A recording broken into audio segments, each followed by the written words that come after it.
It's been nearly a week since the missionaries were kidnapped, and tonight there's no official word on whether a Haitian gang leader has followed through on his threat to kill them if his demands aren't met. This video of the ringleader of the 400 Mowozo gang was shared widely on social media yesterday. He vowed to shoot the 17 missionaries, most of them American.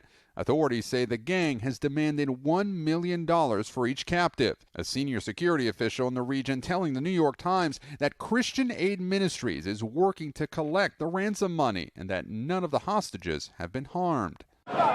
In Haiti today, frustration and anger spilling out onto the streets. Right now, they have to do something about it. I don't know what they're going to do about it, but they have to do something about it right now. Crowds gathering day after day, angered by government inaction and the country's crippling fuel shortage. I spent the night at this gas station. Now they tell us to go home, this taxi driver says. Adding to the instability, an alarming rise in abductions. UNICEF reporting 71 women and 30 children have been kidnapped in Haiti in the first 8 months of 2021, already surpassing the numbers for all of 2020.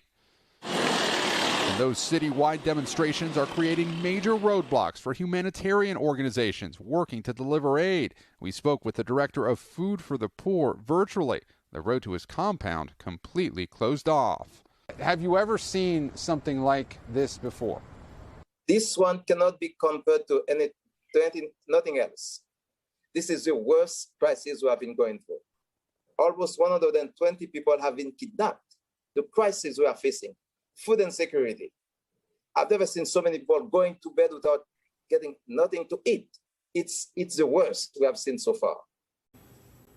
And Gabe Gutierrez is just back from Haiti. He joins us now here on set on Top Story. Gabe, who's in charge of Haiti right now? Well, right now, Tom, the gangs are in charge. The national police chief just resigned, and many people in that country feel that they really can't get to places, that there are these constant protests, and really that the gangs are operating with impunity because the national police just can't get to them. The last 40 to 50 years have been very hard on Haiti, but you're hearing this could be the worst period ever? Yeah, some of the people we've been talking to say that this has the potential to get even worse than, say in the 90s after the overthrow of Jean Bertrand Aristide. They fear that this could continue to get worse. Even when we were there on the ground, I mean, in a relatively nice part of town, there were multiple fires burning at any one time. You couldn't get around the city very easily. It's estimated that half of Port-au-Prince right now is under the control of these gangs. And Tom, one of the big questions is what role will the U.S. have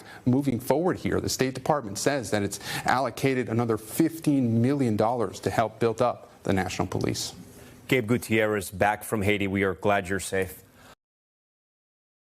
Thanks for watching our YouTube channel. Follow today's top stories and breaking news by downloading the NBC News app.